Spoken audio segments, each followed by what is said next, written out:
Aku disebut orang kecil oleh suamiku sendiri. Tanpa ia tahu aku sedang berdiri diam. Di atas segala yang ia kejar seumur hidupnya.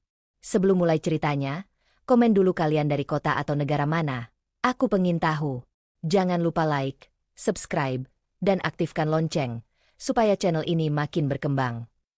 Vika menutup pintu kamar mandi perlahan, seolah takut bunyinya akan memancing komentar baru dari luar. Uap air masih menggantung, tapi dingin sudah lebih dulu merayap ke dadanya. Kalimat Arman barusan terus berputar di kepalanya, belum juga reda, seolah masih diucapkan tepat di telinganya. Kamu itu orang kecil, Vika. Jangan sok ngatur hidup orang yang mau naik. Ucapan itu dilontarkan Arman dengan nada datar, nyaris santai, saat ia merapikan kemeja kerjanya di depan cermin. Tidak ada teriakan, tidak ada makian. Justru itulah yang membuatnya lebih menyakitkan. Seperti sebuah fakta yang menurut Arman tak perlu diperdebatkan.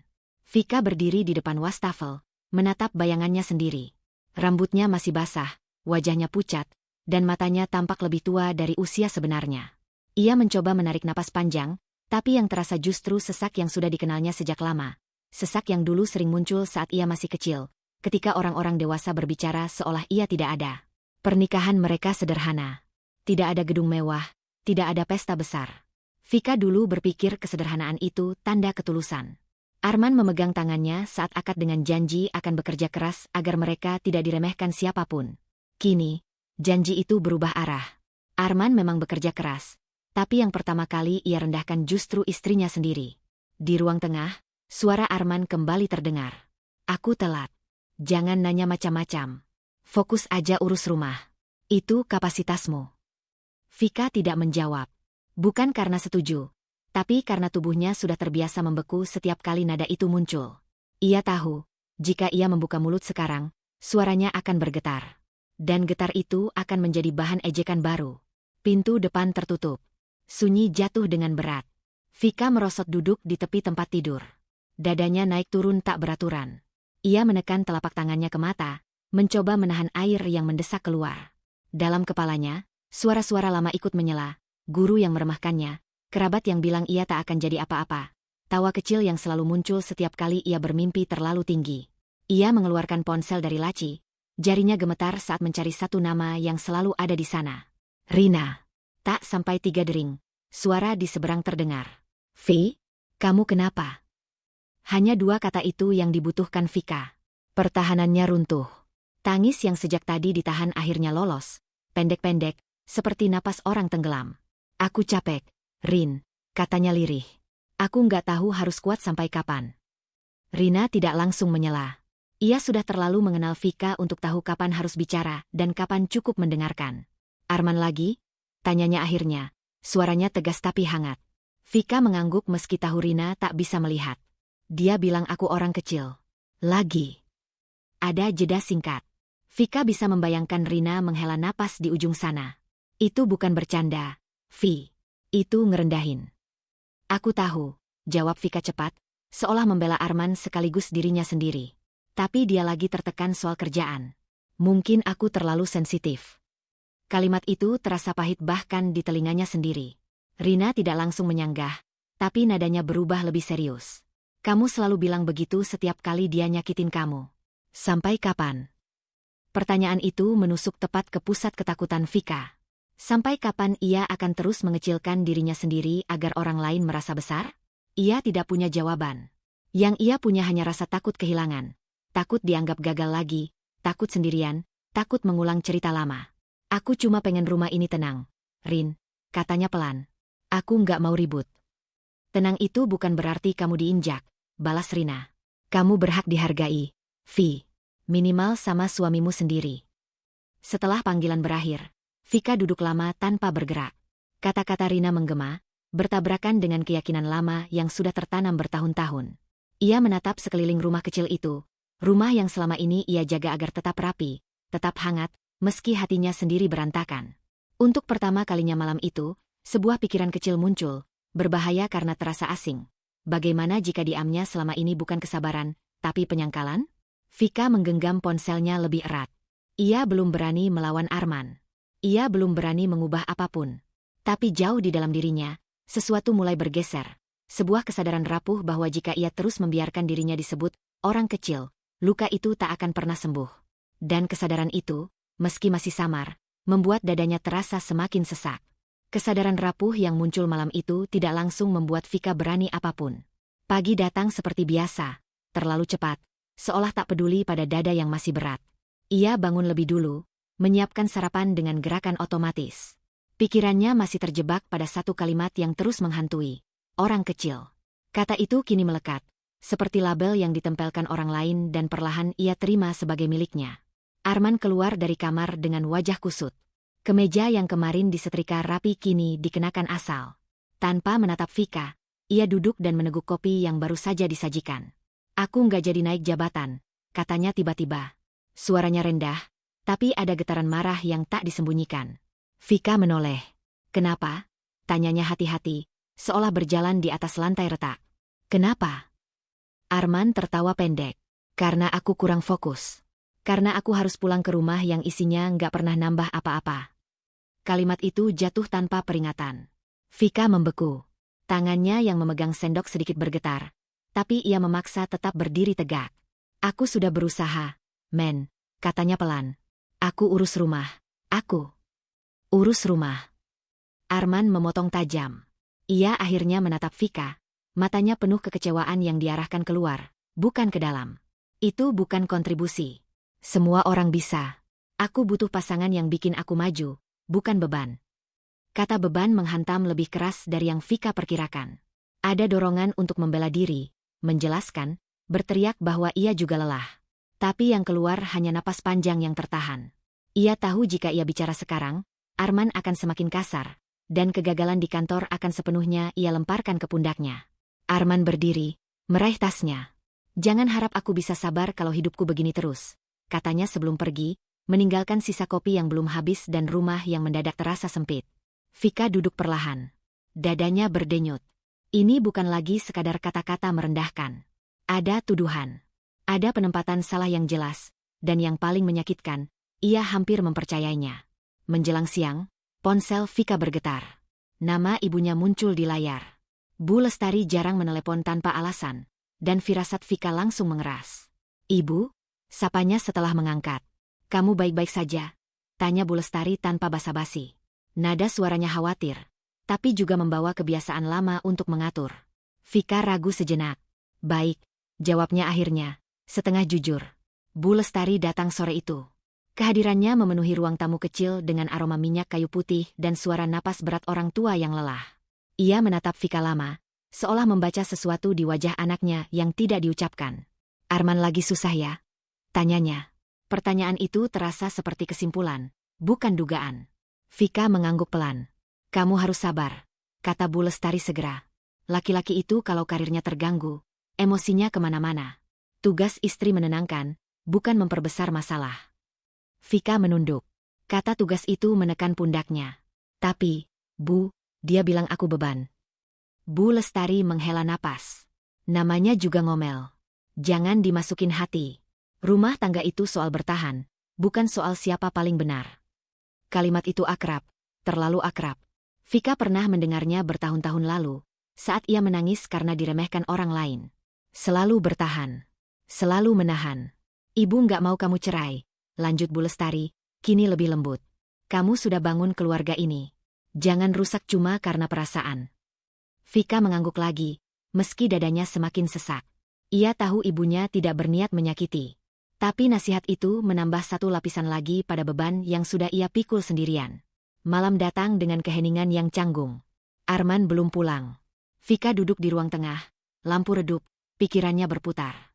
Di satu sisi, ada suara Rina yang menyuruhnya berhenti mengecilkan diri. Di sisi lain, ada ibunya yang meminta bertahan demi keluarga. Ia memejamkan mata. Ketakutannya kini lebih jelas. Bukan takut disakiti, tapi takut kehilangan satu-satunya keluarga yang ia bangun dengan susah payah. Takut jika ia bersuara, semua akan runtuh, dan ia kembali sendirian seperti dulu. Saat suara kunci pintu akhirnya terdengar, Vika berdiri. Ia ingin berkata sesuatu, apa saja, tapi lidahnya keluh. Ia memilih diam, bukan karena tidak punya kata, melainkan karena tahu satu kalimat bisa mengubah segalanya. Dan untuk pertama kalinya, Pilihan diam itu terasa bukan sebagai perlindungan, melainkan risiko yang perlahan menggerogoti dirinya sendiri. Diam yang Vika pilih malam itu tidak mengendap menjadi tenang. Ia justru tumbuh menjadi kewaspadaan yang melelahkan. Pagi datang dengan langkah ragu, dan Vika menjalani hari seperti orang yang berjalan di lantai licin, berusaha tidak terpeleset oleh kata-kata Arman berikutnya. Arman pulang lebih awal dari biasanya sore itu. Wajahnya tidak sepucat kemarin, tapi ada kilap aneh di matanya. Vika langsung merasakannya, seperti perubahan udara sebelum hujan. "Aku dapat panggilan wawancara," kata Arman sambil melempar tas ke sofa. Nada suaranya penuh kebanggaan yang menuntut perhatian. Vika menoleh. "Wawancara apa?" tanyanya, berusaha terdengar netral. "Hotel besar," jawab Arman singkat, lalu tersenyum tipis. "Bukan kelas-kelas kecil. Tempat orang-orang penting." Ada sesuatu dalam cara Arman mengucapkannya, seolah kalimat itu bukan hanya informasi, tapi pembatas. Dunia yang satu ini milik orang-orang tertentu, dan Vika jelas bukan bagian darinya. "Hotel mana?" tanya Vika, refleks. Begitu nama hotel itu disebut, dadanya langsung mengencang. Tangannya yang memegang lap dapur terhenti. Nama itu seperti mengetuk pintu lama yang sudah ia kunci rapat. Jantungnya berdetak lebih cepat, tidak teratur. Untuk sesaat, ruang di sekitarnya terasa menjauh. "Kamu kenapa?" Arman memperhatikan wajah Vika yang berubah. Lalu ia tertawa kecil. "Oh, iya. Mana mungkin kamu tahu? Dunia atas itu bukan duniamu." Kalimat itu dilontarkan ringan, seolah bercanda. Tapi Vika merasakan dampaknya lebih dalam dari ejekan sebelumnya. Ini bukan lagi soal kontribusi atau beban. Ini soal penghapusan, seolah pengalaman, pengetahuan, bahkan keberadaannya tidak relevan. "Aku cuma tanya," kata Vika pelan. Ia berusaha menenangkan napasnya, menyembunyikan kegelisahan yang kini sulit dikendalikan. Arman mengibaskan tangan. "Percuma. Wawancara kayak gini bukan buat dibahas sama orang yang hidupnya cuma di dapur sama ruang tamu." Vika menunduk. Ia tahu jika ia membalas, Arman akan semakin merendahkan. Tapi diam kali ini terasa berbeda. Ada sesuatu yang ingin keluar, bukan untuk membela diri, melainkan untuk melindungi sesuatu yang jauh lebih rapuh. Sebuah bagian masa lalu yang belum siap ia buka, bahkan pada dirinya sendiri. Malamnya, Vika bertemu Rina di sebuah warung kopi kecil dekat rumah. Tempat itu sederhana, tapi cukup ramai untuk membuat Vika merasa aman dari kemungkinan Arman muncul tiba-tiba. Rina menatapnya tajam begitu Vika duduk. "Kamu pucat," katanya tanpa basa-basi. "Aku capek," jawab Vika singkat. "Bukan capek biasa," Rina menyela. "Ada yang kamu tahan." Vika mengaduk minumnya terlalu lama. "Arman dapat panggilan wawancara," katanya akhirnya. "Oh." Rina menaikkan alis. "Bukannya itu bagus." "Hotel besar," lanjut Vika, nadanya datar. Rina memperhatikan perubahan kecil di wajah sahabatnya. Jari yang mengencang di gelas, bahu yang menegang. "Vi," katanya pelan, "kamu kenal hotel itu?" Pertanyaan itu membuat Vika tersentak. Ia menggeleng terlalu cepat. "Enggak, aku cuma kaget." Rina tidak langsung mempercayainya. Ia mengenal Vika sejak lama, tahu betul bahasa tubuhnya saat menyembunyikan sesuatu. "Kaget karena apa?" Vika terdiam. Di kepalanya, bayangan-bayangan lama mulai muncul. Lorong panjang, suara langkah cepat, percakapan orang dewasa yang berhenti saat ia datang. Semua itu terlalu berat untuk dibagi.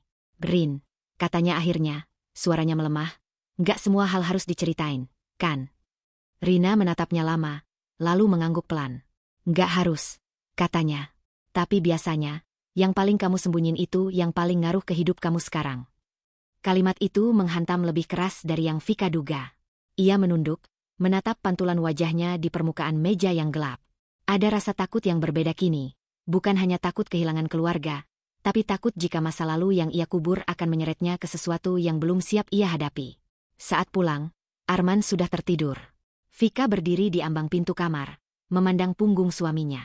Nama hotel itu kembali berputar di kepalanya, membawa kegelisahan yang tak bisa ia jelaskan. Ia tahu satu hal malam itu, dunia yang Arman sebut atas, bukan sepenuhnya asing baginya. Dan justru karena itulah ia takut. Vika berbaring tanpa mematikan lampu. Di dalam dadanya, sebuah keputusan kecil mulai terbentuk, bukan untuk bicara, belum. Tapi untuk lebih waspada. Untuk menjaga jarak dari rahasia yang mulai mengetuk keluar. Dan untuk pertama kalinya, ia sadar, jika Arman melangkah ke dunia itu, ia mungkin tak bisa terus berpura-pura tidak mengenalnya. Kewaspadaan yang tumbuh dalam diri Vika sejak malam itu tidak pernah benar-benar surut. Ia bangun dengan perasaan seperti sedang menunggu sesuatu jatuh. Tak tahu kapan, tapi yakin dampaknya akan terasa keras. Perasaan itu terbukti siang harinya, ketika ponsel di meja dapur bergetar dan nama Arman muncul di layar, disertai pesan singkat yang tidak biasa. Aku diterima. Hanya 2 kata, tanpa penjelasan. Tapi Vika tahu persis maksudnya. Hotel itu. Jantungnya berdegup lebih cepat. Ada dorongan spontan untuk membalas dengan ucapan selamat, dan ia melakukannya. Selamat, men. Kalimat itu terkirim sebelum ia sempat menimbang perasaannya sendiri, campuran antara bangga, takut, dan sesuatu yang lebih gelap yang tak ingin ia beri nama. Arman pulang malam itu dengan langkah ringan dan senyum yang tidak ia sembunyikan. Ia membuka pintu dengan suara lebih keras dari biasanya, seolah ingin memastikan keberhasilannya terdengar. Akhirnya, katanya sambil melepas sepatu. Aku masuk juga ke tempat yang benar. Vika berdiri dari kursi. Kamu pasti capek, ujarnya, refleks yang sudah tertanam. Arman melirik sekilas. Capek itu nanti. Sekarang aku lagi naik. Kalimat itu diucapkan tanpa ragu, seperti sebuah pengumuman. Vika merasakan jarak di antara mereka melebar, meski tubuh mereka masih berada di ruang yang sama. Kamu harus tahu, lanjut Arman, suaranya berubah menjadi nada yang ia pakai saat merasa unggul. Dunia di sana beda. Orang-orangnya ambisius. Gak semua orang bisa ngikutin. Vika mengangguk pelan. Ia tidak bertanya, tidak menanggapi. Tapi Arman tetap melanjutkan, seolah diamnya adalah undangan. Aku butuh fokus. Jadi jangan ganggu hal-hal kecil. Aku nggak mau masalah rumah ikut kebawa ke karierku yang baru. Masalah rumah. Vika ingin bertanya apakah ia sendiri termasuk masalah itu. Tapi pertanyaan itu hanya berputar di kepalanya, tak pernah sampai ke bibir. Beberapa hari kemudian, Vika mendengar nama Doni untuk pertama kalinya. Arman menyebutnya sambil tertawa kecil. Nada yang sama sekali berbeda dari caranya berbicara pada Vika. Doni itu pinter baca situasi, kata Arman malam itu. Dia bilang, di dunia kerja, pasangan itu pengaruh besar. Istri yang lemah bisa jadi beban karir. Kata lemah kembali jatuh, kali ini membawa pembenaran dari luar. Bukan hanya pikiran Arman, tapi suara orang lain yang menguatkannya. Dia bercanda, tanya Vika hati-hati. Arman mengangkat bahu. Fakta nggak selalu enak didengar. Makanya aku bilang, kamu harus ngerti posisimu. Vika menunduk. Ada rasa panas menjalar di tengkuknya. Bukan marah sepenuhnya, tapi malu. Malu karena sebagian dari dirinya mulai bertanya-tanya apakah Doni benar. Apakah keberadaannya memang memperlambat langkah Arman. Malam itu, Vika tidak langsung tidur. Ia duduk di ruang tengah, memandangi pintu kamar yang tertutup. Di dalam kepalanya, 2 suara bertabrakan. Satu mengatakan bahwa ia pantas dihargai. Yang lain mengingatkannya pada nasihat ibunya. Bertahan, jangan merusak rumah tangga. Keesokan harinya, Rina datang tanpa memberi kabar lebih dulu. Begitu melihat wajah Vika, ia tahu ada yang berubah. Dia diterima. Ya? Tanya Rina. Vika mengangguk. Dan sekarang aku kayak penghalang. Rina mengerutkan kening. Itu yang dia bilang, atau yang kamu pikir? Vika terdiam. Pertanyaan itu membuatnya goyah. Ia tidak yakin lagi batas antara keduanya. Mungkin dua-duanya. Jawabnya pelan. Vi, kata Rina, suaranya lebih tegas.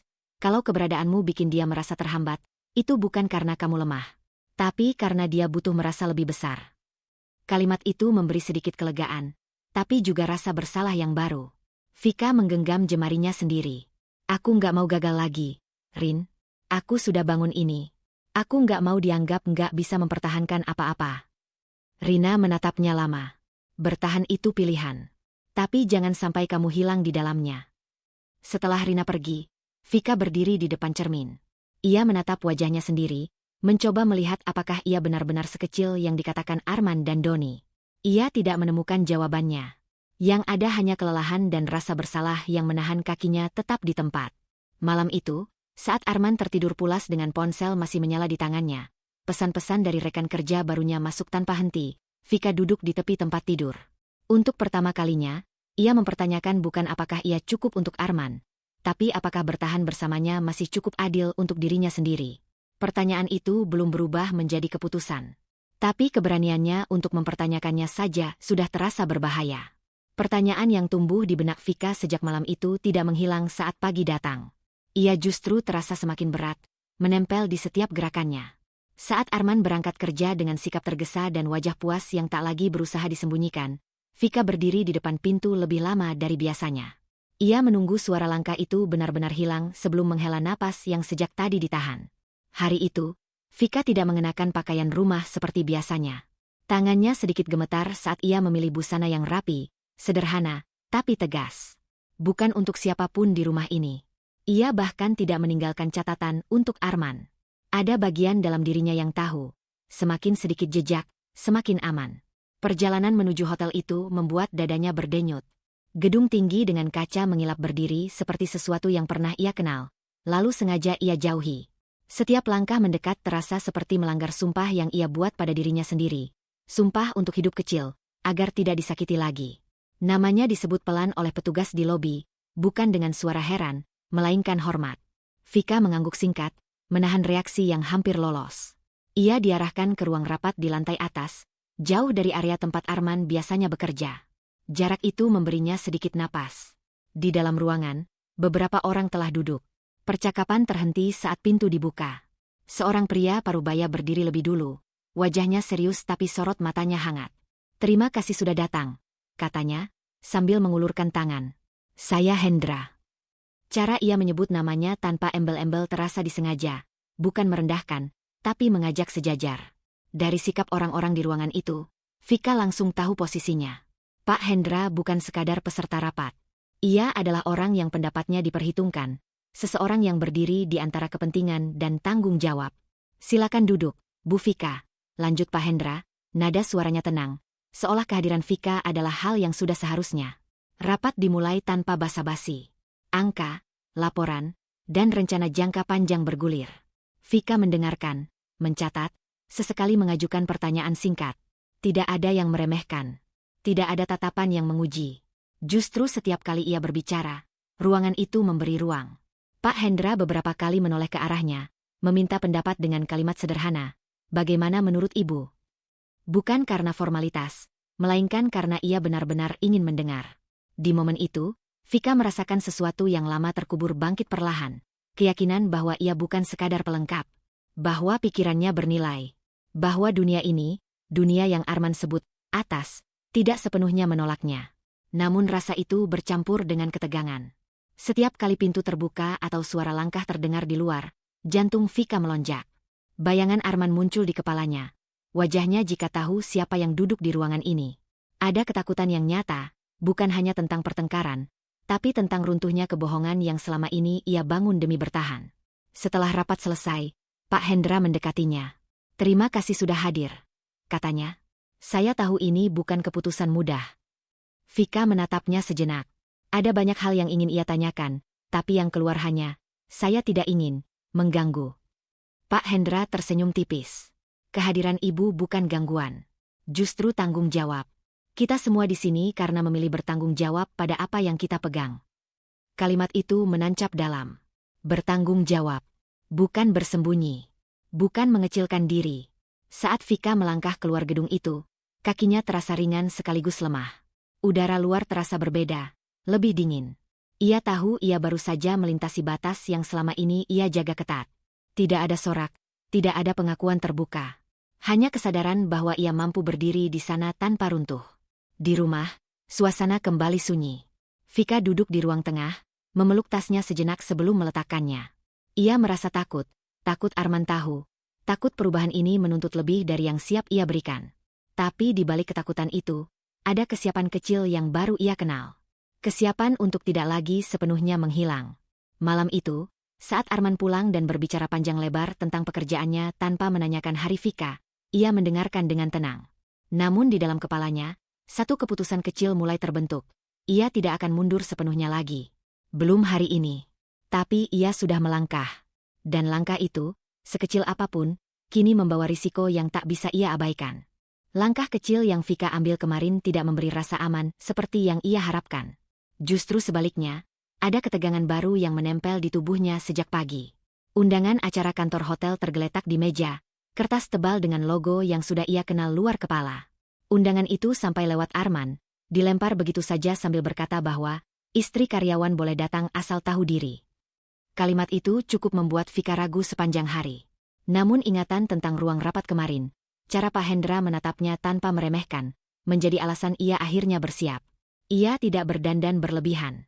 Pilihannya jatuh pada kesederhanaan yang tegas, bukan untuk menonjol, tapi untuk tidak menghilang. Acara berlangsung di ballroom hotel. Lampu-lampu gantung memantulkan cahaya hangat, tawa dan obrolan memenuhi udara. Vika melangkah masuk dengan napas tertahan.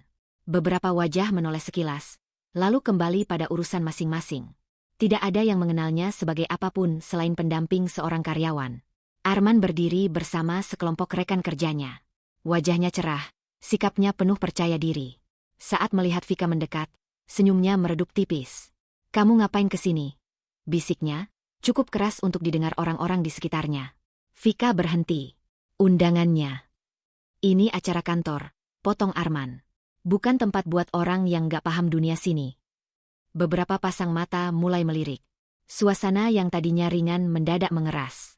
Vika merasakan panas menjalar ke wajahnya. Ada dorongan untuk mundur, berpura-pura salah tempat. Tapi kakinya menolak bergerak. "Arman," katanya pelan, "kita bisa bicara nanti." Arman tertawa kecil, nada yang sama sekali tidak ramah. "Kenapa? Malu?" Ia menoleh ke rekan-rekannya. "Istri saya ini, biasa saja. Jangan heran kalau kelihatan kagok. Memang gak pantas ada di acara begini." Kata-kata itu jatuh seperti tamparan. Vika merasakan sesuatu di dalam dadanya runtuh, bukan hanya harga diri, tapi juga sisa harapan bahwa Arman masih akan melindunginya di depan orang lain. Ia berdiri kaku, tenggorokannya terkunci. Di kejauhan, seorang perempuan memperhatikan dengan wajah serius. Maya, dari bagian HR, sedang berbincang dengan koleganya saat suara Arman menarik perhatiannya. Tatapannya beralih dari Vika ke Arman, mencatat setiap gestur, setiap kata. Ia tidak menyela, tapi sorot matanya berubah, tajam, menilai. Vika akhirnya melangkah mundur. Tidak ada air mata yang jatuh, tapi rasa hancur itu terasa utuh. Ia berjalan menjauh dari kerumunan, mencari sudut yang lebih sepi. Tangannya gemetar saat ia meraih segelas air. Pantulan dirinya di kaca memperlihatkan wajah yang berusaha keras tetap utuh. Ia mengingat semua diam yang ia pilih, semua usaha untuk mengecil agar rumah tangganya tetap berdiri. Dan di hadapan orang-orang asing ini, semua itu tidak menyelamatkannya dari direndahkan. Beberapa menit kemudian, Maya mendekat. "Anda baik-baik saja?" tanyanya. Suaranya profesional tapi tidak dingin. Vika menoleh, sedikit terkejut. "Ya," jawabnya otomatis, meski jelas tidak sepenuhnya benar. Maya mengangguk, matanya masih menyimpan pertanyaan. "Kalau butuh sesuatu, beritahu saya." Tidak ada simpati berlebihan, tapi ada pengakuan bahwa apa yang baru saja terjadi tidak normal. Kalimat singkat itu memberi efek yang tak terduga. Vika menyadari bahwa ada orang yang melihat, yang mencatat, bahwa penghinaan Arman bukan hanya urusan rumah tangga, tapi cerminan karakternya di ruang publik. Acara belum selesai, tapi Vika memilih pulang. Di perjalanan, dadanya terasa kosong sekaligus berat. Harga dirinya memang runtuh malam ini, tapi di antara reruntuhan itu, ada sesuatu yang mulai mengeras, tekad yang belum berbentuk keputusan, tapi sudah menolak untuk diinjak lagi. Di rumah, ia duduk sendirian dalam gelap. Ia tidak menangis. Ia hanya mengulang satu kalimat dalam pikirannya. "Aku tidak pantas diperlakukan seperti ini." Kalimat itu sederhana, tapi berbahaya. Karena begitu ia mempercayainya, diam tak lagi terasa sebagai satu-satunya pilihan. Kalimat yang berulang di kepala Vika sejak malam itu tidak memberi ruang untuk tidur nyenyak. "Aku tidak pantas diperlakukan seperti ini." Ia mengucapkannya pelan di dalam hati, seolah takut jika terlalu keras, kalimat itu akan menuntut sesuatu yang belum sanggup ia berikan. Pagi datang dengan tubuh lelah dan mata yang terasa panas, tapi perasaannya justru lebih jernih daripada hari-hari sebelumnya. Ketika Bu Lestari datang siang itu, Vika tahu ia tidak bisa lagi menyembunyikan apapun. Ibunya menatap wajahnya lama, lebih lama dari biasanya, lalu menghela napas berat. "Kamu kelihatan kurus," kata Bu Lestari sambil duduk. "Arman masih keras sama kamu." Pertanyaan itu bukan tudingan, lebih seperti pengakuan bahwa ia sudah menduga. Vika menunduk, jarinya saling mengunci. "Kemarin, di acara kantor," katanya pelan, lalu berhenti. Kata-kata terasa berat, seperti membuka pintu yang selama ini ia jaga rapat. Bu Lestari menunggu, wajahnya tegang. "Dia bilang aku nggak pantas ada di sana," lanjut Vika. Suaranya tidak bergetar, justru terlalu datar. Di depan orang-orang, wajah Bu Lestari mengeras sesaat. Ada kemarahan yang singkat muncul, lalu cepat digantikan sesuatu yang lebih tua dan lebih berat. Laki-laki kalau lagi naik karir memang suka berubah, katanya akhirnya. Kamu harus mengerti. Jangan bikin masalah besar. Vika menatap ibunya, jantungnya berdegup lebih cepat. Bu, itu bukan masalah kecil. Bu Lestari menghela napas, lalu meraih tangan Vika. Genggamannya kuat, penuh maksud. Ibu tahu kamu sakit hati. Tapi pikirkan nama baik keluarga. Orang akan bicara kalau kamu ribut. Apalagi sekarang Arman lagi di atas. Nama baik. Dua kata itu jatuh seperti beban tambahan. Vika merasakan sesuatu di dadanya mengendur. Bukan lega, tapi menyerah. Ia tiba-tiba menyadari bahwa nasihat ibunya selalu sama sejak dulu. Tahan, sabar, jangan bikin malu. Dan ia selalu menurut. Ibu nggak mau kamu menyesal nanti, lanjut Bu Lestari. Rumah tangga itu bukan soal bahagia terus. Kadang kita harus mengalah. Setelah ibunya pergi, Vika duduk lama di ruang tamu yang kembali sunyi. Ia menatap bekas genggaman di tangannya sendiri, menyadari betapa seringnya ia mengalah tanpa pernah ditanya sanggup atau tidak. Untuk pertama kalinya, sebuah pemahaman yang pahit muncul dengan jelas. Luka terbesarnya bukan hanya berasal dari Arman, tapi dari kebiasaan hidup untuk menyenangkan semua orang kecuali dirinya sendiri. Sore itu, Rina datang membawa 2 gelas kopi. Ia tidak banyak bicara saat melihat wajah Vika yang pucat dan mata yang kosong. Mereka duduk berdampingan, membiarkan sunyi bekerja lebih dulu. Ibu kamu datang, tanya Rina akhirnya. Vika mengangguk. Katanya aku harus sabar. Demi nama baik. Rina mendengus pelan. Nama baik siapa? Pertanyaan itu membuat Vika terdiam. Ia tidak pernah memikirkannya sejauh itu. Nama baik keluarga, kata ibunya. Karir Arman, kata Arman. Lalu di mana nama baiknya sendiri? Vi, kata Rina, suaranya berubah lebih serius. Kamu pernah kepikiran gak, hidup ini buat siapa? Vika menoleh. Aku cuma takut, katanya jujur. Takut dianggap gagal. Takut sendirian. Rina mengangguk, seolah memahami. Takut itu wajar. Tapi kalau kamu terus hidup buat nyenengin orang lain, kamu akan kehilangan diri kamu sendiri sebelum kehilangan siapapun. Kalimat itu menghantam tepat sasaran. Vika merasakan dadanya menghangat, bukan oleh harapan, tapi oleh keberanian kecil yang mulai muncul.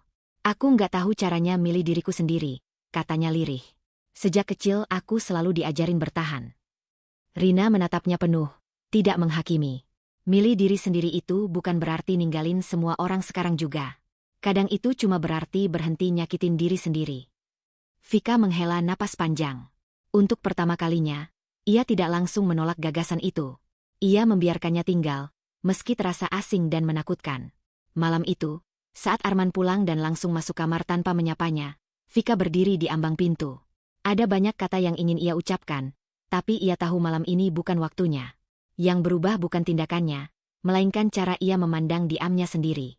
Diam tidak lagi terasa sebagai kewajiban, tapi pilihan sementara. Dan di dalam pilihan itu, ada tekanan baru yang mulai menuntut. Berapa lama lagi ia sanggup hidup dengan mengorbankan dirinya sendiri? Tekanan yang menggantung sejak malam-malam terakhir tidak lagi samar. Ia kini terasa seperti jam yang berdetak terlalu keras di kepala Vika. Pertanyaan tentang berapa lama ia sanggup mengorbankan dirinya sendiri belum terjawab, tapi keadaan mulai memaksanya memilih lebih cepat dari yang ia duga. Arman pulang larut malam dengan wajah puas dan aroma alkohol tipis yang menempel di kemejanya.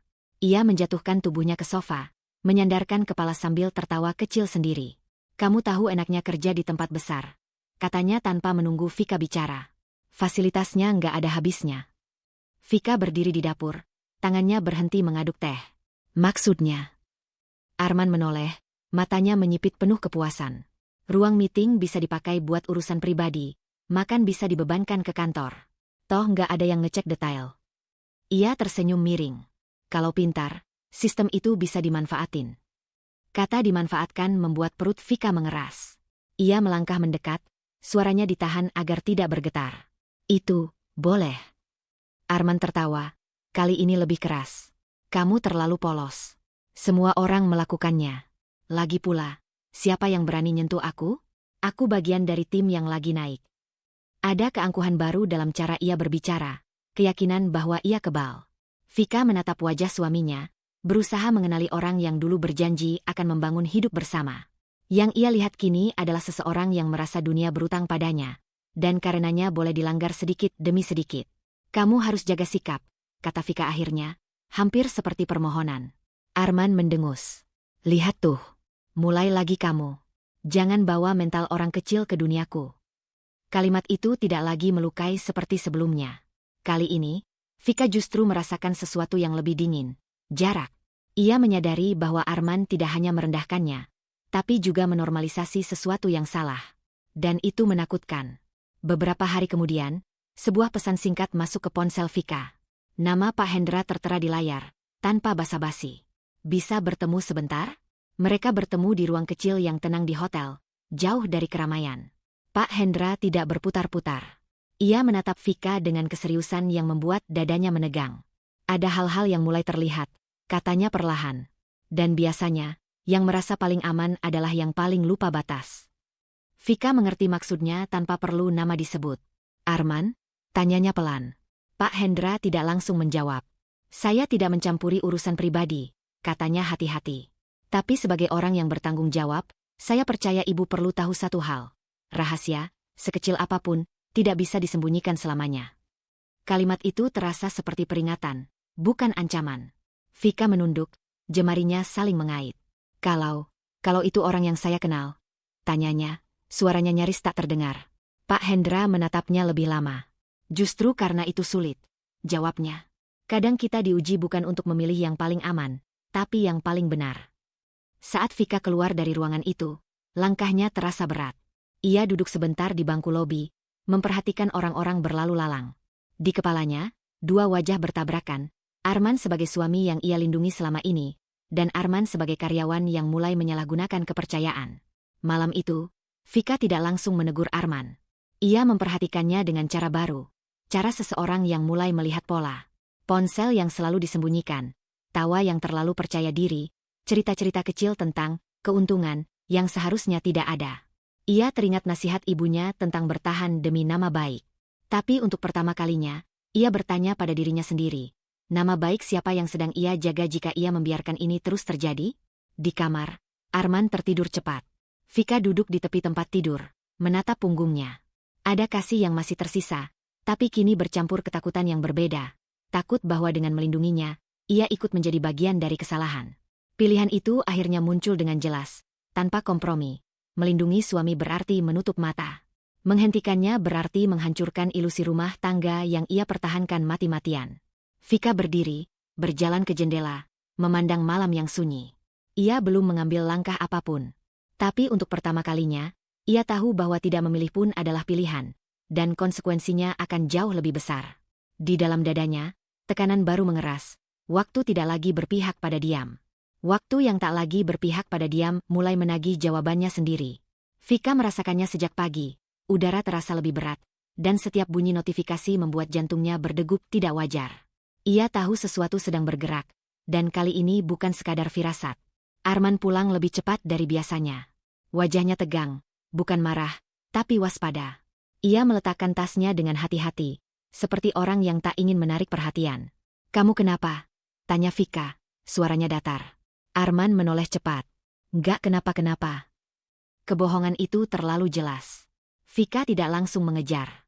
Ia memperhatikan dari jauh, menyimpan pengamatan seperti orang yang sedang menyusun potongan puzzle. Telepon Arman berdering tak lama kemudian. Ia menjawab di balkon, tapi dinding tipis rumah itu tidak cukup menahan suara. "Tenang, Don," kata Arman dengan nada mendesak. "Kita kan satu tim. Kalau kamu jatuh, aku juga keangkat. Aku nggak akan ninggalin kamu." Vika berdiri mematung di dapur. Nama itu, Doni, mengunci semua kecurigaannya pada satu titik. Kata-kata Arman mengalir cepat, penuh perhitungan. "Iya, pakai alasan yang sama kayak kemarin. Bilang aja semua udah disetujui. Mereka nggak mungkin bongkar semuanya." Vika merasakan darahnya dingin. Bukan hanya karena pelanggaran itu nyata, tapi karena Arman memilih bersekongkol, bukan mengaku. Ia tidak hanya melanggar aturan, tapi juga menarik orang lain agar sama-sama tenggelam. Saat Arman kembali masuk, Vika masih berdiri di tempat yang sama. "Doni kenapa?" tanyanya pelan. Arman terkejut sesaat, lalu menghela napas kesal. "Kamu dengar?" Vika tidak menjawab. Tatapannya cukup memberitahu bahwa ia sudah tahu lebih dari yang Arman kira. Dia lagi disorot. Lanjut Arman akhirnya. Hal kecil. Administrasi. Bukan urusan kamu. Hal kecil yang bikin kamu harus nutupin. Vika bertanya. Kali ini lebih tajam. Arman mendengus. Kamu nggak ngerti. Di kantor itu, kita harus saling jaga. Kalau satu jatuh, yang lain ikut. Doni cuma minta aku amanin beberapa hal. Beberapa hal. Kalimat itu mengaburkan pelanggaran menjadi kesepakatan. Vika merasakan sesuatu patah di dalam dirinya. Selama ini, ia menahan diri demi rumah tangga. Kini, rumah tangga itu justru menjadi alasan Arman untuk membenarkan kesalahan. Kamu bohong sama aku, kata Vika. Suaranya nyaris berbisik. Arman menatapnya, ekspresinya mengeras. Aku melindungi kita. Tidak, Vika menggeleng pelan. Kamu melindungi dirimu. Kalimat itu keluar tanpa emosi berlebih, tapi dampaknya besar. Arman terdiam sesaat, lalu tertawa singkat. Kamu terlalu dramatis. Vika tidak menjawab lagi. Ia berjalan ke kamar, menutup pintu perlahan. Di balik pintu itu, ia duduk di lantai, punggungnya bersandar, napasnya tertahan. Rasa takut yang selama ini menahannya tidak hilang, tapi berubah bentuk. Kini ia tidak lagi gemetar. Ia marah, bukan dengan ledakan, melainkan kemarahan yang dingin dan teratur. Beberapa jam kemudian, ponselnya bergetar. Pesan dari Rina masuk. Kamu nggak apa-apa?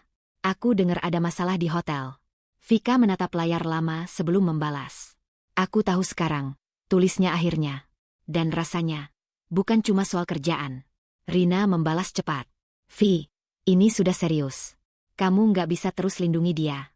Kata lindungi kembali muncul, tapi kali ini maknanya berbeda. Vika teringat peringatan Pak Hendra, tatapan Maya di acara kantor, dan kini percakapan Arman dengan Doni yang ia dengar sendiri. Semua terhubung, membentuk gambaran yang tidak bisa ia sangkal lagi. Malam itu, Arman mencoba bersikap biasa. Ia berbicara tentang rencana ke depan, tentang bagaimana semuanya akan baik-baik saja. Vika mendengarkan dengan tenang, terlalu tenang. Dalam kepalanya, sebuah keputusan kecil mulai terbentuk, bukan keputusan akhir, tapi pergeseran posisi. Ia tidak lagi bertanya apakah ia harus bertahan. Pertanyaannya kini, sampai kapan ia akan ikut menjadi tameng? Saat Arman tertidur, Vika mengambil ponselnya. Ia tidak menelepon siapapun. Ia hanya membuka pesan lama, membaca ulang peringatan yang pernah ia abaikan. Ketakutannya tidak hilang, tapi kemarahan yang tenang kini memegang kendali. Dan di dalam kemarahan itu, ada kesiapan baru untuk tidak lagi ikut terseret demi menjaga orang yang jelas-jelas telah mengkhianatinya. Sebagai istri, dan sebagai manusia. Kemarahan yang tenang itu belum reda ketika Vika melangkah masuk ke ruang rapat lantai atas hotel. Ruang yang selama ini hanya ia datangi sebagai bayangan. Kali ini berbeda. Tidak ada Arman. Tidak ada penyamaran peran sebagai istri karyawan. Hanya langkahnya sendiri yang terasa berat, tapi mantap. Pak Hendra sudah menunggunya. Pria itu berdiri, bukan dengan formalitas berlebihan, melainkan dengan sikap yang menunjukkan satu hal, tanggung jawab. Terima kasih sudah datang, ucapnya pelan. Vika mengangguk. Tangannya dingin, tapi ia tidak menyembunyikannya. Ia duduk di kursi utama, posisi yang selama ini ia hindari.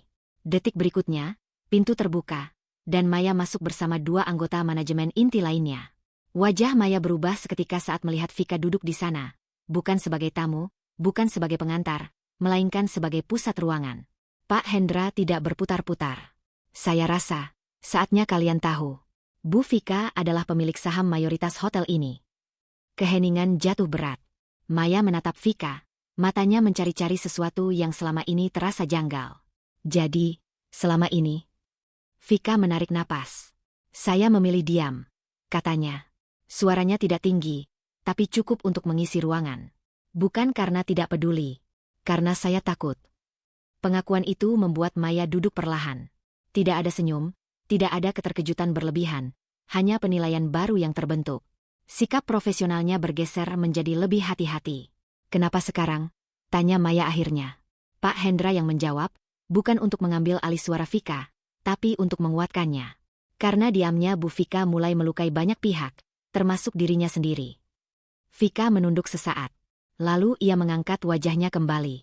Ayah saya meninggal mendadak, katanya. Hotel ini, dunia ini, adalah miliknya. Setelah itu, setiap kali saya berdiri sebagai pemilik, saya merasa seperti mengambil sesuatu yang belum siap saya jaga.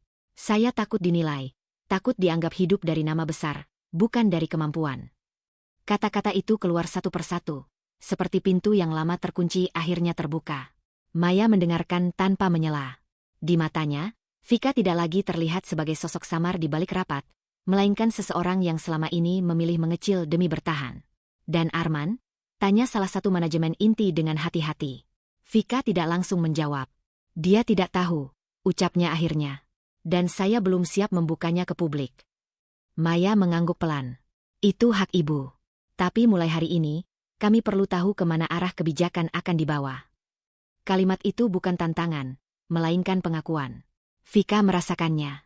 Untuk pertama kalinya, ia tidak lagi berdiri sebagai istri seseorang, atau bayangan masa lalu. Ia berdiri di posisi kuasanya sendiri, meski masih tersembunyi. Rapat berlangsung singkat, tapi padat. Tidak ada pengumuman besar. Tidak ada perubahan struktur yang mencolok. Hanya keputusan-keputusan kecil yang menggeser arah. Audit internal dipercepat, akses tertentu dibatasi, dan laporan langsung ke Pak Hendra diperketat. Setiap keputusan yang diucapkan, Vika merasakan getaran baru di dadanya. Bukan takut, melainkan tanggung jawab. Usai rapat, Maya menghampirinya. Saya minta maaf, katanya jujur. Atas penilaian saya sebelumnya. Vika menggeleng. Saya yang memilih tidak terlihat. Maya menatapnya lama. Kalau begitu, mulai sekarang, saya akan melihat. Kalimat itu sederhana, tapi efeknya besar. Vika tahu, sejak detik itu, ia tidak lagi sendirian. Dan itu menakutkan dengan caranya sendiri. Di rumah, Arman tidak menanyakan apapun. Ia sibuk dengan ponselnya, wajahnya tegang. Vika mengamatinya dari jarak yang berbeda kini. Bukan lagi dari bawah, bukan pula dari ketergantungan. Malam itu, saat Arman tertidur, Vika duduk di meja makan, membuka laptopnya. Ia menatap dokumen lama, surat kepemilikan saham yang selama ini hanya ia simpan sebagai kenangan pahit. Tangannya bergetar saat ia membuka folder baru dan memberi nama, langkah pertama. Ia belum siap mengungkapkan semuanya. Belum ke publik. Belum ke Arman. Tapi ia tahu satu hal pasti, diamnya kini bukan lagi perlindungan, melainkan pilihan yang harus diakhiri sedikit demi sedikit. Dan keputusan kecil berisiko itu dimulai malam ini. Vika menandatangani persetujuan audit lanjutan dengan namanya sendiri, tanpa gelar, tanpa pengumuman, tapi dengan keberanian yang baru tumbuh. Sejak malam Vika membuka kembali dokumen lama itu, ada sesuatu yang berubah dalam cara ia bangun setiap pagi. Bukan dunia di sekitarnya, rumah tetap sama, suara kendaraan tetap berisik, Arman tetap berangkat kerja dengan langkah cepat dan wajah penting, tetapi posisi batinnya. Ia tidak lagi berdiri di tengah pusaran, melainkan sedikit mundur, mengamati. Perubahan itu tidak luput dari Arman. Beberapa hari terakhir, Arman pulang lebih larut. Kemejanya sering kusut, rahangnya mengeras, dan ponselnya tak pernah lepas dari genggaman. Ia menjadi mudah tersulut oleh hal-hal kecil. Sendok yang tidak berada di tempatnya, nasi yang menurutnya terlalu lembek, televisi yang menyala terlalu keras. Vika melihat semua itu tanpa komentar, seperti menonton api kecil yang dikipasi oleh angin ciptaannya sendiri. Di kantor, bisik-bisik mulai terasa. Tidak ada yang berani bicara terang-terangan, tapi perubahan sikap rekan kerja menusuk lebih tajam dari kata-kata. Doni, yang biasanya banyak bicara dan sok berkuasa, kini jarang muncul di area kerja Arman. Jikapun ada, wajahnya tegang, tatapannya menghindar.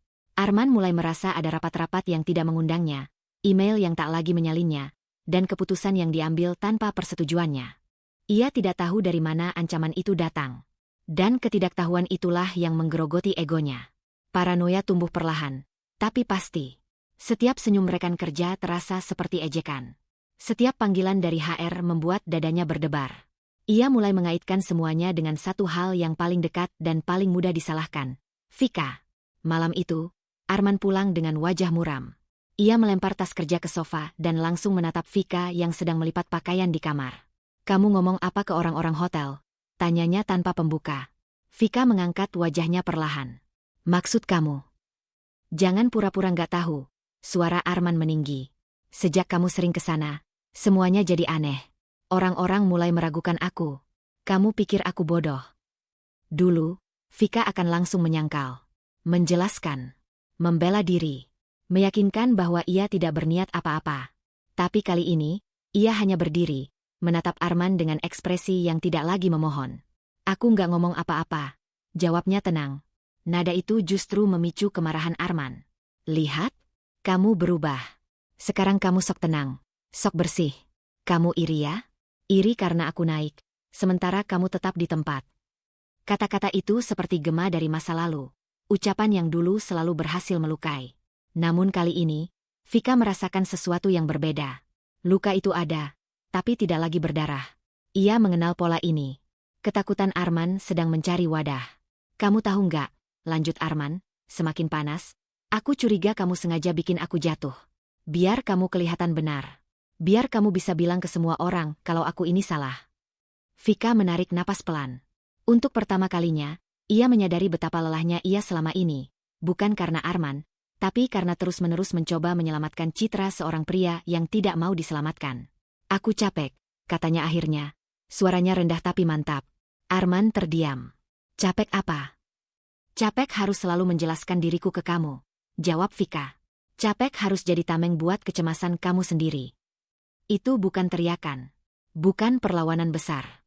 Tapi kalimat itu membuat Arman tertegun. Ia tidak terbiasa melihat Vika berdiri di posisinya sendiri. Jadi sekarang kamu nyalahin aku? Arman mendesis. Vika menggeleng pelan. Aku berhenti menyalahkan siapapun. Kalimat itu justru terasa lebih berbahaya. Arman melihat sesuatu di mata istrinya yang belum pernah ia lihat sebelumnya. Jarak. Bukan dingin, bukan benci, melainkan jarak seseorang yang sedang mengamati proses runtuh tanpa berniat ikut tertimpa. Malam itu, Arman tidur dengan punggung membelakangi Vika. Amarahnya tidak reda, tapi kehilangan arah. Ia tahu ada sesuatu yang salah, tapi tidak tahu di mana harus memukul. Sementara itu, Vika duduk di ruang tamu setelah Arman terlelap. Ia membuka ponselnya, membaca pesan singkat dari Maya yang masuk beberapa jam lalu. Bu Vika, audit internal dipercepat. Beberapa nama akan dipanggil minggu ini. Jantungnya berdegup lebih cepat. Ada bagian dari dirinya yang masih takut. Takut melihat Arman jatuh. Takut melihat konsekuensi nyata dari diamnya selama ini. Tapi ada juga bagian lain yang akhirnya jujur. Kejatuhan ini bukan ia yang ciptakan. Ia hanya berhenti mencegahnya. Vika membalas singkat, terima kasih infonya. Ia meletakkan ponsel, menatap dinding kosong. Keputusan kecil itu, tidak memperingatkan Arman, tidak membelanya, tidak menghalangi proses, terasa seperti langkah di tepi jurang. Berisiko. Tapi untuk pertama kalinya, langkah itu ia ambil untuk dirinya sendiri. Di kamar, Arman tidur dengan gelisah, dikejar bayangan ancaman tanpa wajah. Dan Vika tahu, badai sesungguhnya belum datang. Ia hanya baru saja berhenti menjadi payung. Pagi itu, Vika terbangun dengan kesadaran yang tidak lagi samar. Bukan karena suara alarm atau langkah Arman di kamar mandi, melainkan oleh satu kalimat yang terus berputar di kepalanya sejak semalam. Aku berhenti menjadi payung. Kalimat itu terasa ringan saat diucapkan, namun berat ketika konsekuensinya mulai mendekat. Audit internal dimulai hari itu. Vika mengetahuinya bukan dari kabar burung, melainkan dari deretan pesan masuk di ponselnya sejak subuh. Maya menulis singkat, rapi, tanpa emosi berlebih, seperti biasa. Tapi di balik gaya profesional itu, Vika bisa membaca urgensi yang tak bisa ditunda. Di hotel, suasana berubah drastis. Koridor yang biasanya ramah kini terasa kaku. Senyum-senyum ditahan, suara langkah terdengar lebih cepat, dan pintu-pintu ruangan tertutup lebih lama dari biasanya. Tim audit bergerak sistematis, tidak tergesa, tapi jelas tahu kemana harus menuju. Vika berjalan melewati mereka tanpa menyapa, tanpa ditanya. Sebuah isyarat diam bahwa posisinya sudah dipahami, meski belum diumumkan. Di ruang kerja sementara yang disiapkan untuknya, map demi map tertata di meja panjang. Pak Hendra berdiri di sisi jendela, tangan bersedekap, wajahnya tenang namun serius. Ia tidak perlu menjelaskan apapun. Bukti itu berbicara sendiri. Penggunaan fasilitas hotel untuk kepentingan pribadi. Pemesanan kamar atas nama tamu fiktif. Akses sistem yang seharusnya terbatas. Semua terhubung rapi, saling menguatkan, dan mengarah pada satu nama yang paling sering muncul dalam laporan lanjutan, Arman. Vika duduk perlahan. Dadanya terasa sesak, bukan karena kaget, tapi karena pengkhianatan itu kini memiliki bentuk yang jelas.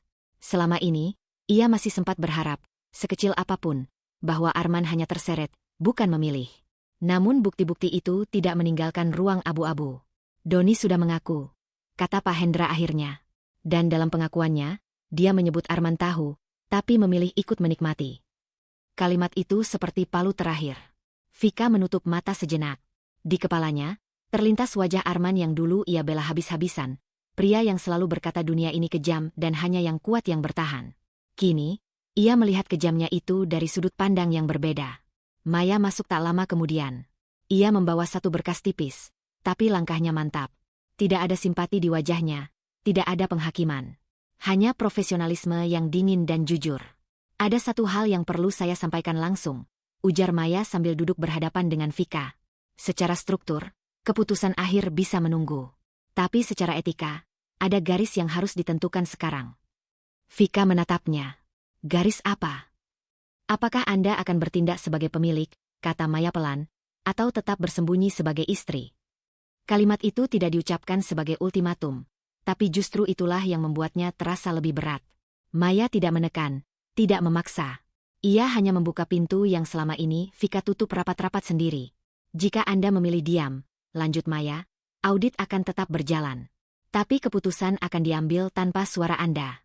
Dan itu akan berdampak bukan hanya pada perusahaan, tapi juga pada kredibilitas Anda, jika suatu hari nanti identitas itu terbuka. Vika mengangguk. Ia mengerti sepenuhnya. Diam tidak lagi netral. Diam kini adalah pilihan yang berpihak. Siang itu, Vika pulang lebih awal. Arman belum ada di rumah. Ia duduk di meja makan yang selama ini menjadi saksi pertengkaran sunyi mereka. Tangannya menyentuh permukaan kayu yang sudah ia lap berkali-kali, seolah ingin menyimpan rasa aman yang dulu pernah ada. Ia membuka ponsel, membaca pesan dari Arman yang masuk 1 jam lalu. Aku dipanggil audit. Kamu tahu apa-apa? Vika menatap layar cukup lama. Inilah momen yang selama ini ia tunda. Jika ia mau, ia bisa membalas dengan kebohongan kecil. Dengan peringatan samar. Dengan upaya terakhir untuk menyelamatkan sesuatu yang sebenarnya sudah retak lama. Tapi ia tidak melakukannya. Ia meletakkan ponsel, berdiri, dan masuk ke kamar. Dari lemari paling atas, ia mengambil satu map yang jarang disentuh. Dokumen kepemilikan, surat kuasa, dan satu lembar surat tulisan tangan ayahnya. Pesan terakhir yang selalu ia hindari karena takut menghadapi maknanya. Jika suatu hari kamu harus memilih antara dicintai dan menjadi dirimu sendiri, tulis ayahnya, pilihlah yang membuatmu bisa bercermin tanpa menunduk. Air mata Vika jatuh, tapi tidak ada sesal di sana. Hanya perpisahan yang sunyi. Sore itu, ia menghubungi Maya. Suaranya tenang, meski jantungnya berdebar keras. Aku akan datang ke rapat keputusan, kata Vika. Sebagai pemilik. Telepon ditutup. Dunia tidak runtuh seketika. Tapi Vika tahu, begitu ia melangkah masuk ke ruangan itu nanti, tidak hanya karir Arman yang akan berubah, pernikahan mereka akan berada di titik yang tak bisa diperbaiki dengan diam lagi. Dan untuk pertama kalinya, Vika tidak mundur dari kenyataan itu. Pagi itu, Vika berdiri di depan cermin lebih lama dari biasanya. Bukan untuk memastikan riasan atau pakaiannya, melainkan untuk memastikan satu hal yang lebih penting. Ia tidak lagi menundukkan bahunya. Bayangan di cermin memperlihatkan perempuan yang sama, tapi dengan tatapan yang tidak lagi meminta izin pada siapapun untuk ada. Forum resmi hotel digelar di aula utama. Kursi-kursi tertata rapi, layar besar menyala, dan ratusan karyawan memenuhi ruangan dengan bisik-bisik yang tak bisa sepenuhnya ditekan. Ada agenda penting, begitu rumor beredar. Audit internal. Perubahan kebijakan. Beberapa orang sudah menebak akan ada nama besar yang jatuh, tapi tak satu pun membayangkan arah sebenarnya. Arman duduk di barisan tengah. Kemeja putihnya rapi, tapi tangannya dingin. Sejak dipanggil audit, ia hidup dalam kecemasan yang tak terucap. Ia merasa seperti sedang berdiri di lantai rapuh, tapi masih berusaha tampak yakin. Doni tidak hadir. Ketidakhadiran itu sendiri sudah cukup membuat jantung Arman berdetak lebih cepat. Pak Hendra naik ke podium lebih dulu. Suaranya tenang, berwibawa, dan tanpa basa-basi. Ia memaparkan hasil audit secara singkat namun tegas. Setiap kalimatnya seperti palu yang memaku keheningan ruangan. Beberapa kepala tertunduk. Beberapa wajah memucat. Nama Arman disebut, tidak dengan emosi, tidak dengan dramatisasi, hanya sebagai bagian dari rangkaian fakta. Arman menegakkan punggungnya. Ia masih berpikir ini bisa dinegosiasikan. Ia masih percaya dunia selalu berpihak pada yang tahu cara bicara. Lalu Pak Hendra berhenti sejenak. Sebagai bagian dari transparansi dan tanggung jawab, katanya, ada satu hal yang perlu kami sampaikan secara terbuka hari ini. Lampu aula sedikit meredup. Pintu samping terbuka. Vika melangkah masuk. Tidak ada gaun mencolok. Tidak ada langkah tergesa. Ia berjalan lurus ke depan dengan sepatu datar dan setelan sederhana. Namun setiap langkahnya terasa lebih berat dari sebelumnya. Bukan karena takut, tapi karena makna yang dibawanya. Maya berdiri dari kursinya dan memberi isyarat hormat kecil. Beberapa manajer mengikuti. Bisik-bisik berubah menjadi gumaman bingung. "Perkenalkan," lanjut Pak Hendra, Ibu Vika adalah pemilik mayoritas dan pemegang keputusan tertinggi di hotel ini. Ruangan seperti kehilangan udara. Arman membeku. Ia menatap Vika, matanya membesar, rahangnya mengeras. Wajah yang setiap malam ia rendahkan, suara yang ia anggap kecil, kini berdiri di posisi yang selama ini ia puja dan kejar. Ingatan-ingatan lama berloncatan di kepalanya. Kata-kata yang pernah ia ucapkan, ejekan tentang orang kecil, tawa sinis saat Vika bicara tentang harga diri. Semua itu kini berbalik arah. Vika berhenti di samping podium. Tangannya sedikit gemetar, tapi suaranya tidak. Saat ia berbicara, aula kembali sunyi. "Aku tidak berdiri di sini untuk mempermalukan siapapun," katanya, menatap seluruh ruangan, lalu, tanpa menghindar, menatap Arman. "Aku berdiri di sini karena tanggung jawab." Arman berdiri tanpa sadar. Kursinya berdecit keras, memecah keheningan. Beberapa orang menoleh dengan napas tertahan. "Vika, ini pasti salah paham," ucapnya terbata. Ego dan ketakutan bercampur jadi satu. "Kenapa kamu nggak bilang dari awal?" Pertanyaan itu menghantam lebih keras daripada tuduhan apapun. Vika tidak langsung menjawab. Ia melangkah mendekat satu langkah, menjaga jarak yang cukup agar suaranya tidak berubah menjadi bisikan pribadi, tapi tetap terasa personal. "Karena setiap kali aku bicara," katanya tenang, "kamu tidak mendengarkan." Tidak ada teriakan. Tidak ada air mata. Justru ketenangan itulah yang membuat Arman kehilangan pijakan. Ia ingin membela diri, ingin menjelaskan, ingin memutarbalikkan keadaan seperti biasa. Tapi ratusan pasang mata kini menjadi saksi, dan untuk pertama kalinya, ia tidak mengendalikan narasi. Vika kembali ke podium. Ia menyampaikan keputusan awal dengan jelas, prosedural, tanpa menyebut hubungan personal apapun. Setiap kata dipilih dengan hati-hati, seperti seseorang yang akhirnya belajar berbicara tanpa meminta validasi. Di barisan depan, Maya mencatat. Pak Hendra mengangguk pelan. Sistem berjalan sebagaimana mestinya. Saat forum ditutup, tidak ada tepuk tangan. Hanya keheningan berat yang penuh makna. Arman duduk kembali, tubuhnya lemas. Ia baru saja kehilangan sesuatu yang selama ini ia kira aman, superioritas. Dan lebih menyakitkan lagi, ia kehilangannya di hadapan perempuan yang ia remehkan. Sementara itu, Vika berjalan keluar aula dengan langkah mantap. Di balik ketenangannya, ada tekanan baru yang muncul. Kesadaran bahwa membuka identitas berarti membuka pintu ke konfrontasi yang lebih pribadi dan lebih menyakitkan. Ia belum memutuskan apa yang akan ia lakukan terhadap Arman sepenuhnya. Tapi satu hal jelas, ia tidak akan kembali bersembunyi. Dan disitulah, babak paling berbahaya bagi mereka berdua baru saja dimulai. Dampak forum resmi itu belum reda ketika Vika kembali duduk di ruang rapat utama sore harinya. Udara terasa lebih berat dari biasanya, seolah setiap dinding ikut menyimpan gema keterkejutan pagi tadi. Kali ini, tidak ada bisik-bisik. Semua orang tahu apa yang akan terjadi. Dan justru karena itulah, keheningan menjadi saksi yang paling kejam. Vika duduk di kursi pimpinan. Posisi yang dulu selalu ia hindari kini menopang seluruh tubuhnya. Tangannya terlipat rapi di atas meja, tapi jari-jarinya dingin. Ia menatap lurus ke depan, menunggu satu orang terakhir yang belum masuk. Pintu terbuka. Arman melangkah masuk dengan wajah pucat. Kepercayaan diri yang biasa melekat padanya runtuh sepenuhnya. Ia tidak lagi berjalan tegap, tidak lagi memandang sekeliling dengan rasa memiliki. Kali ini, ia seperti tamu yang datang terlambat ke penghakimannya sendiri. Maya berdiri di sisi ruangan, berkas di tangannya lengkap dan tersusun.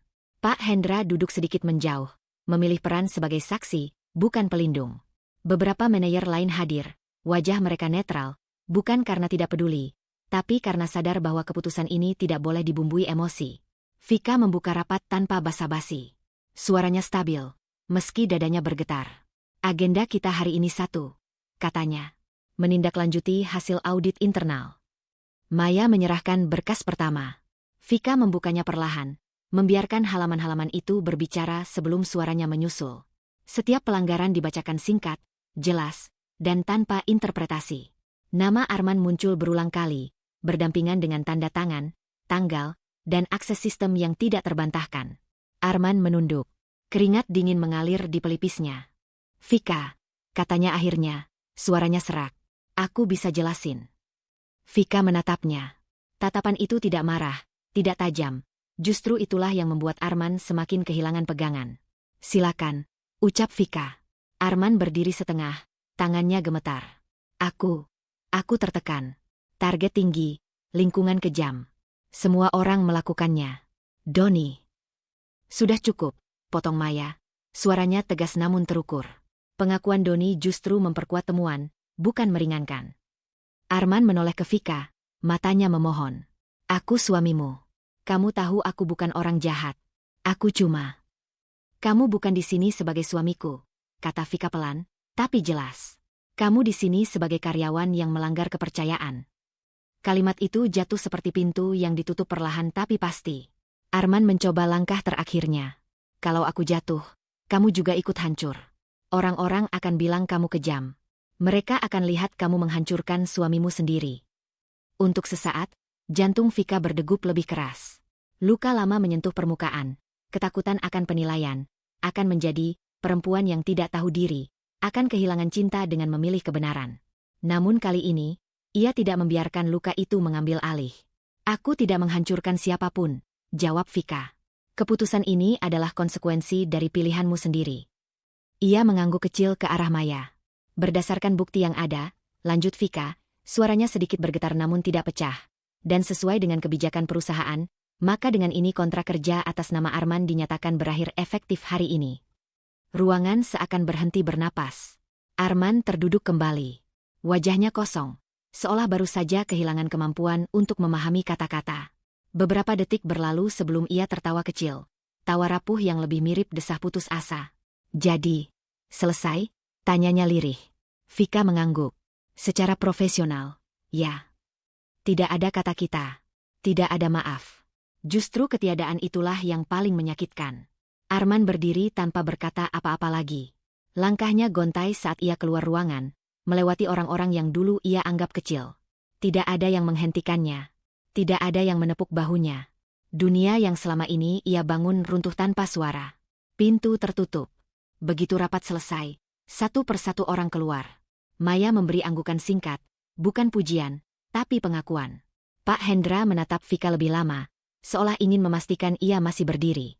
Ketika ruangan benar-benar kosong, Vika akhirnya membiarkan bahunya turun. Napasnya tertahan sejak awal rapat kini terlepas, diiringi getaran kecil yang tak bisa ia cegah. Air mata tidak jatuh, tapi matanya panas. Ia baru saja menutup bab lama hidupnya. Namun hati tidak bisa ditipu oleh ketegasan. Ada bagian dari dirinya yang masih berduka, bukan pada Arman yang sekarang, melainkan pada harapan lama yang pernah ia rawat dengan sepenuh hati. Ponselnya bergetar. Pesan masuk dari Arman, singkat dan kacau, kita masih bisa bicara. Jangan lakukan ini ke kita. Vika menatap layar itu lama. Inilah tekanan baru yang tidak tercantum dalam berkas audit manapun. Keputusan pribadi yang tidak bisa diserahkan pada prosedur. Ia mengunci ponsel tanpa membalas. Langkahnya keluar ruang rapat terasa lebih berat dari masuknya tadi. Ia tahu, setelah pemecatan ini, tidak ada lagi tempat aman untuk bersembunyi. Rumah yang ia bangun bersama Arman kini berdiri di tepi runtuh. Dan pilihan selanjutnya akan menentukan apakah ia pergi membawa dirinya sendiri, atau terseret oleh reruntuhan masa lalu. Vika berhenti sejenak di koridor, menutup mata. Pagi setelah pemecatan itu, rumah terasa asing bagi Vika. Bukan karena furnitur berubah atau karena suara baru muncul, melainkan karena satu ketidakhadiran yang akhirnya nyata. Lemari Arman setengah kosong. Beberapa pakaian raib, sisanya dibiarkan tergantung seperti keputusan yang tak selesai. Di meja makan, kursi yang biasa ia duduki kini tak tersentuh, menyisakan ruang yang terlalu luas untuk sekadar disebut kosong. Tidak ada pesan pamit. Tidak ada penjelasan. Arman menghilang dari hidup Vika sebagaimana ia masuk dulu. Dengan ego, lalu pergi saat semuanya tak lagi bisa ia kuasai. Kabar terakhir yang Vika dengar datang dari Maya. Singkat, profesional. Tentang Arman yang gagal mengajukan banding, lalu mengundurkan diri dari proses lanjutan. Setelah itu, sunyi. Tidak ada penebusan instan. Tidak ada permintaan maaf yang megah. Hanya lenyap. Vika berdiri di ruang tamu cukup lama, menimbang perasaan yang bercampur. Lega, sedih, marah yang telah lelah, dan duka atas versi dirinya yang pernah berharap Arman akan berubah. Ia tidak mengejar. tidak pula menunggu.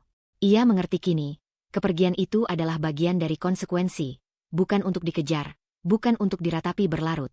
Hari-hari berikutnya berjalan pelan tapi pasti. Di hotel, Vika menata ulang perannya tanpa gegap gempita.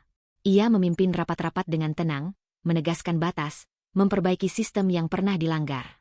Maya menjadi rekan kerja yang jujur dan tegas, bukan penjilat. Pak Hendra tetap berada di sisinya, memberi jarak yang sehat antara dukungan dan kemandirian. Tidak ada pengumuman besar tentang siapa Vika di hadapan publik luas. Ia memilih kerja yang rapi sebagai pengenal terbaik. Namun perubahan paling sulit justru menunggu di luar kantor. Bu Lestari datang suatu sore, membawa raut wajah yang selama ini Vika kenal sebagai demi kebaikan. Ibu itu duduk dengan canggung, tangannya menggenggam tas, seolah takut berkata salah. Ibu dengar semuanya. Ucap Bu Lestari pelan. Ibu salah. Kata-kata itu tidak datang dengan dramatis. Tidak ada tangis histeris. Justru kesederhanaannya membuat Vika menahan napas. Selama ini, tekanan terbesar Vika bukan hanya Arman, melainkan harapan ibunya yang menuntut kesabaran tanpa batas demi nama baik. Ibu takut kamu sendirian, lanjut Bu Lestari. Ibu pikir bertahan itu selalu lebih terhormat. Vika duduk berhadapan, memilih jujur tanpa menyudutkan. Aku bertahan terlalu lama, Bu. Dan aku hampir kehilangan diriku sendiri. Hening menyelimuti mereka, lalu Bu Lestari mengangguk. Kalau sekarang kamu berdiri begini, Ibu ingin belajar mendukung, bukan menahan. Itu bukan rekonsiliasi yang sempurna. Tapi itu cukup. Sebuah awal yang lebih sehat, tempat Vika tidak lagi harus mengecil demi diterima. Di malam yang tenang, Vika bertemu Rina, sahabat yang sejak awal menjadi tempatnya menangis tanpa suara. Mereka duduk di balkon kecil, angin malam menyapu pelan. Kamu berubah, kata Rina, tersenyum. Bukan jadi keras, jadi utuh. Vika tersenyum tipis. Aku belajar satu hal. Harga diri itu tidak perlu diumumkan kemana-mana. Tapi juga tidak boleh disembunyikan sampai orang lain bebas menginjak. Rina mengangguk, memahami bahwa kalimat itu lahir dari luka yang sudah sembuh sebagian, bukan dari amarah. Beberapa minggu kemudian, Vika menandatangani satu keputusan kecil namun berarti. Ia memindahkan sebagian waktunya untuk turun langsung ke lapangan, bertemu staf, mendengar, memperbaiki. Ia juga mengurus berkas perpisahan resmi dengan Arman. Tanpa drama, tanpa balas dendam. Hanya penutupan yang rapi, seperti bab yang telah selesai dibaca. Di kamar yang kini terasa lebih luas, Vika membuka jendela. Cahaya pagi masuk, menyentuh lantai dengan hangat.